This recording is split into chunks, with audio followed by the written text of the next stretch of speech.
Hello everyone, today in this video we are going to talk about alternating current. After watching this video you should be able to define alternating current and differentiate alternating current from DC current and derive the mathematical expression for AC current.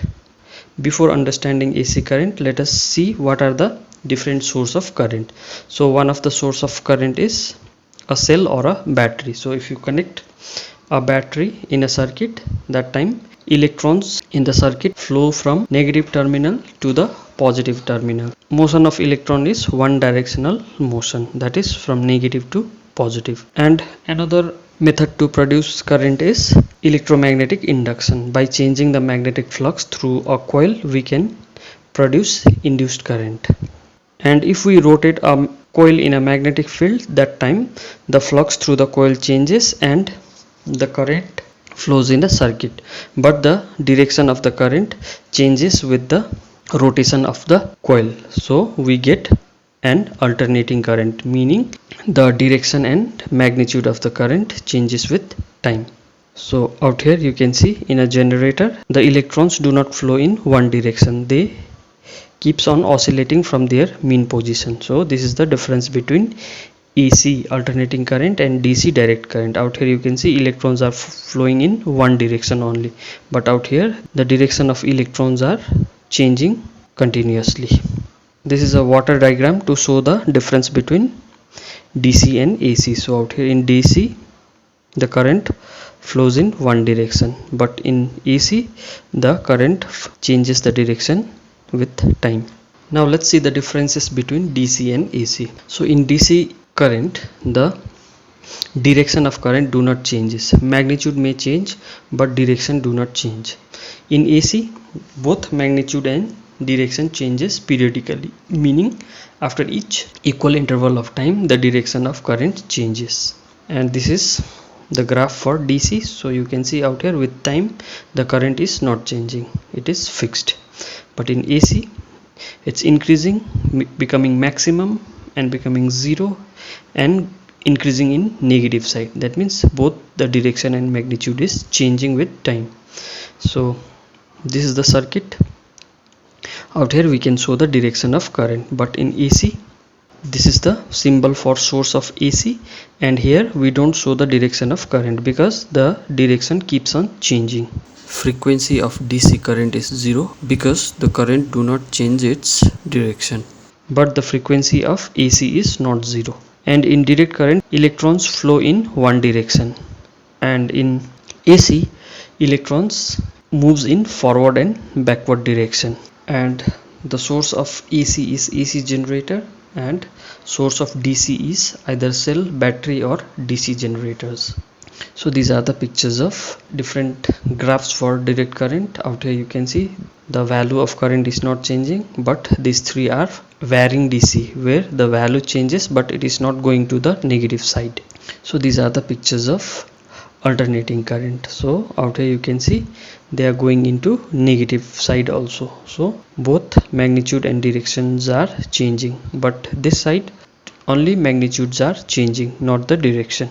So now these are the graphs for different functions. So this is for y is equal to x, this is y is equal to x square, and this is y is equal to 1 by x, and this graph is for y is equal to sin x, and this is for y is equal to cos x. And if you see these two graphs, we can use this graph to represent AC because out here both magnitude and direction is changing periodically. That means after each equal interval of time the magnitude and direction is changing. In other cases it is not happening. So we can use the graph of sine and cos to represent alternating current. So we already know about alternating current, and we can represent AC current by I is equal to Im sin omega t. So we are having sine to represent the sinusoidal curve, that is the curve in which magnitude and direction is changing periodically. So similarly alternating voltage is the voltage whose magnitude and direction changes periodically, and we can represent it by V is equal to Vm sin omega t. So this is the expression for AC and this is the graph for AC. So Im means maximum value of AC, or we can say it to be amplitude. So time period is the time taken by this wave to complete one cycle, and frequency is the number of cycles per second, or we can represent frequency by 1 by time period, and this omega is angular velocity or angular frequency. So angular velocity is distance by time, so distance in circular path is 2 pi and time is the time period. So we can write omega is equal to 2 pi by t, but 1 by time period is frequency, so angular frequency is equal to 2 pi into frequency. So now we'll find the average value of AC over one cycle. So what is the average of all these values within one cycle? So this is the expression for AC. So out here we can see the value of current is not fixed and it changes continuously with time. So but if you consider a very small time, that time we can consider current to be constant. So for small time dt, suppose the current is I, that is constant, it is not changing. Now suppose dq is the amount of charge that flows through the circuit in time dt. That time I can write current is equal to charge by time, so I is equal to dq upon dt. So I can write dq is equal to I dt. So if you put the value of I from here, you can write Im sin omega t dt. So Im is the peak value or amplitude of the AC current. So we want to find the average over one cycle, so we'll integrate this charge from 0 to time t. We'll integrate this from 0 to time period t to find the total amount of charge that flows through the circuit. So this will be given by integration of 0 to t Im sin omega t dt.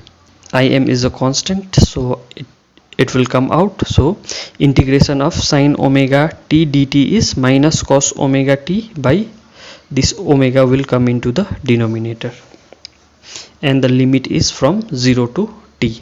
So now I can write this will be equal to minus Im by omega is also constant will come out. So in the bracket we have cos omega t, and the range for time is from 0 to capital T. Now I can write omega is equal to 2 pi by t. So out here I am putting the value of omega. Now I'll put the limit. So these are the constants, so cos 2 pi by t, and instead of this t I'll write upper limit first, minus instead of this t I'll write lower limit. So 2 pi t into 0 is 0, so I'm just writing cos 0. So this t and this t get cancelled, so we are left with cos 2 pi minus cos 0. So cos 2 pi is cos 360 degree, that is 1, and cos 0 is also 1, so 1 minus 1 is 0. So the total charge that flows through the circuit in one cycle is 0. So if Ia is the average value of AC over one cycle, that is from time 0 to t, that time I can write Ia is equal to q by t, and so we know charge is 0, so we will get Ia is equal to 0. So the average value of alternating current over one cycle is 0. So from this graph also we can figure it out that the average value is 0, because 0 to half time it is positive and half time to full time that is negative. So if you find the average of these two, you will get 0. That means the average value of AC in one cycle is 0, and as the average value is 0, we cannot use an ordinary DC ammeter or voltmeter to measure AC current or voltage, because the value of current or voltage keeps on changing, so the ordinary voltmeter cannot show any deflection.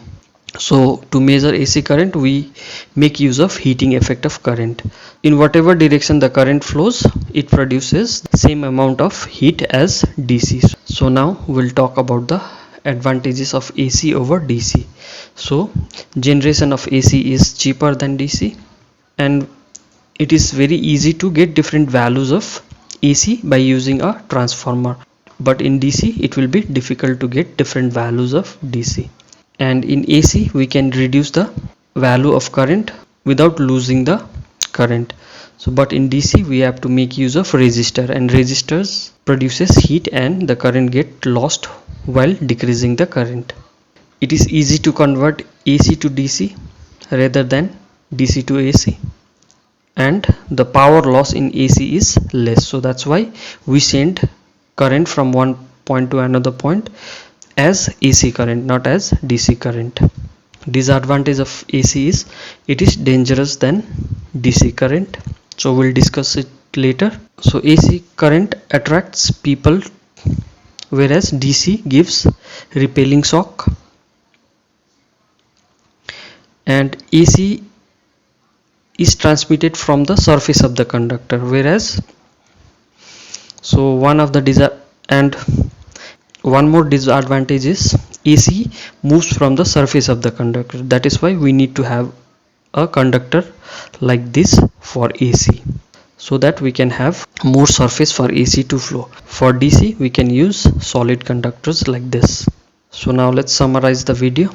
AC current changes its magnitude and direction periodically, and this is the graph for AC, and this is the expression for AC, and the average value of AC over a cycle is 0, due to which we cannot use an ordinary voltmeter and galvanometer to measure AC current.